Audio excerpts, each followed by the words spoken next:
আসসালামু আলাইকুম। আমন্ত্রণ জানাচ্ছি প্লাস টিভি থেকে আমি রাহি আপনাদের সাথে। বিএনপির ২৮ সনের এমপি প্রার্থী জনাব এরশাদুল্লাহ আমাদেরকে জানিয়েছেন এক সাক্ষাৎকারে, তার উপরে যে বারবার হুমকি ধমকি দেওয়া হয় তাতে সে একটু ভয় পাননি এবং ভয় পাবেন না, ভয় পেয়ে পিছু হটে যাননি এবং যাবেন না। জেনে নিচ্ছি আরও বিস্তারিত, আমাদের সাথেই থাকুন। News desk plus TV Rahi. MP প্রার্থী উনি আসবে বারবার ওনার যে সমাবেশে ওনার সমাবেশের আক্রমণ বা গতবারও আমরা ছিলাম হাজিরপুর এলাকাতে, ওইখানে ওনাদের গুলি বিস্ফোরণ হয়। এরপর আজকে কাল বোয়ালখালী আমরা গেলাম, বোয়ালখালীও একাকার দিয়ে অনেক গেলাম। তো উনি এইগুলো উনি কিছু পরোয়া না করে আজকে উনি গণসংযোগে আসতেছে। উনি যে ওনাকে বারবার যারা দাবিয়ে রাখতে চায়, এই নির্বাচন থেকে পিছনে রাখতে চায়, উনি এগুলো সবগুলো বলে উনি আজকে জনগণ নিয়ে উনি মাঠে আজকে কাজ করবে। আমরা কিছুক্ষণের মধ্যে ওনাকে আমরা এইখানে অবস্থানে দেখবো। এইটাই বর্তমান ফরিদে ভারত থেকে ই প্লাস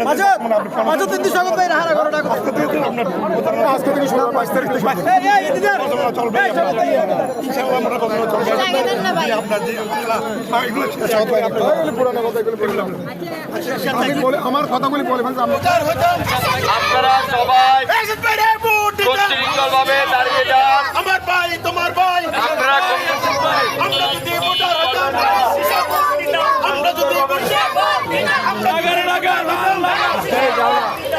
যদি ভোটার হতাম ভোট দিতাম।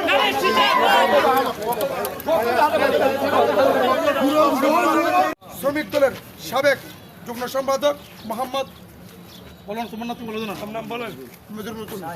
শাহিন আছে, তারপরে যুগ্ম সম্পাদক আর কি আছে দেখো, রুহুল আমিন আছে, আমাদের মহিলা ম্যাডাম কি আছে, আমাদের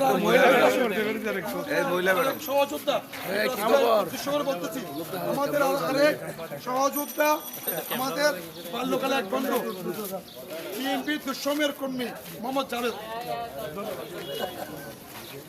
আর উনি হচ্ছেন আমাদের মহলের নেত্রী। ধন্যবাদ।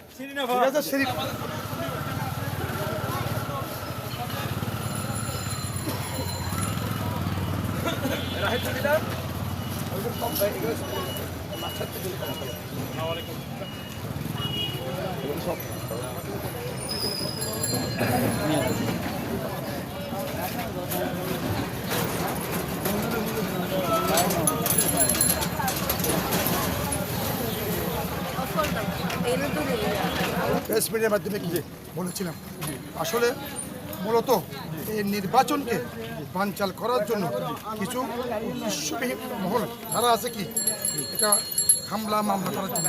আমরা আসলে অতীতে বলে আসছি যে আমরা শহীদ যে দল আছে আমরা অবশ্যই কি সুষ্ঠু এবং গ্রহণযোগ্য এক নির্বাচনের জন্য।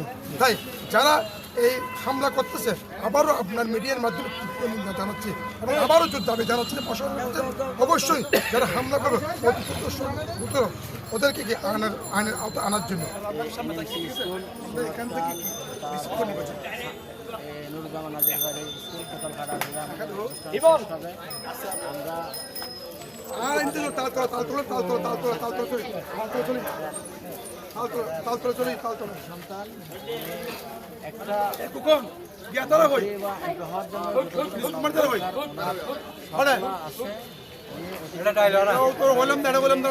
ফোন করি নাই এলাকার চেয়ারম্যান ছিলেন বাবা এমপি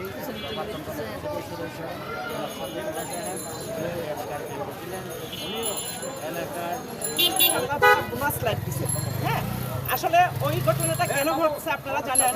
পুরা এই আপনার চট্টগ্রামের মধ্যে 16টি আসনের মধ্যে আমি মনে করি 1 নম্বর ক্লিস ইমেজের আমাদের এরশাদুল্লাহ ভাই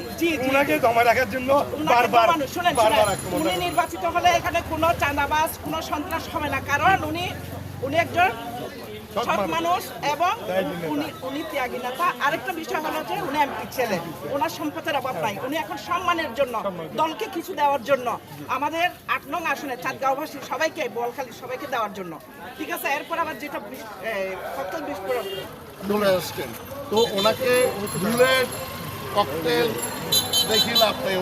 ওনার বিজয় সন্নিহিত আগামী 12 তারিখ এই 28 সনের মানুষ দলমত নির্বিশেষে ব্যালটের মাধ্যমে দানের শীষে ভোট দিয়ে বিপুল পরিমাণে জয়যুক্ত করবে। ধন্যবাদ।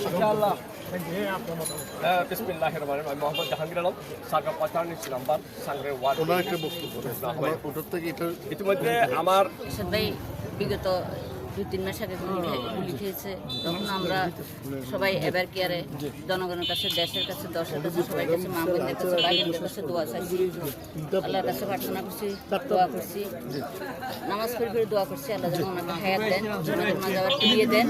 আল্লাহ আমাদেরকে ফিরিয়ে দিচ্ছেন, ওনার উপর বারবার আঘাত আসতেছে, ওনাকে মানে আক্রমণ করার চেষ্টা করতেছে। ইনশাল্লাহ রাখে আল্লাহ মারে কে, আল্লাহ যদি ওনাকে বাঁচায় রাখেন, কোনো কারোর সাধ্য নাই ওনাকে মারার। উনি মাটিও মানুষের নেতা, আমাদের পুরো চট্টগ্রামের সৎ আদর্শবান নেতা। তার উপর কিন্তু বারবার হামলা হচ্ছে।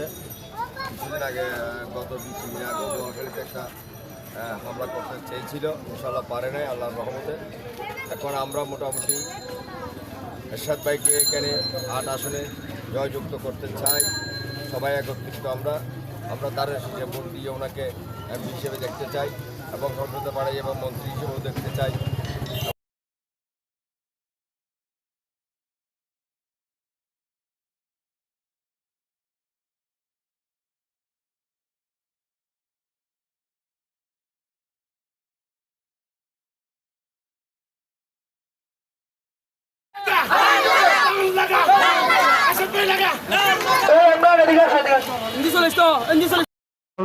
চার্জ করলে ক্যামেরা রেকর্ডে যাবে, দেখছো এত সুদ আর কিছু করতে হবে না, বন্ধ এমনি বন্ধ থাকবে তো, খুললেই নীলটা আসলে সুদটা পোস্ট করলে রেকর্ডে যাবে।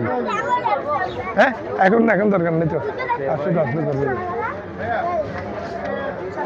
রাখি করতেছে তো।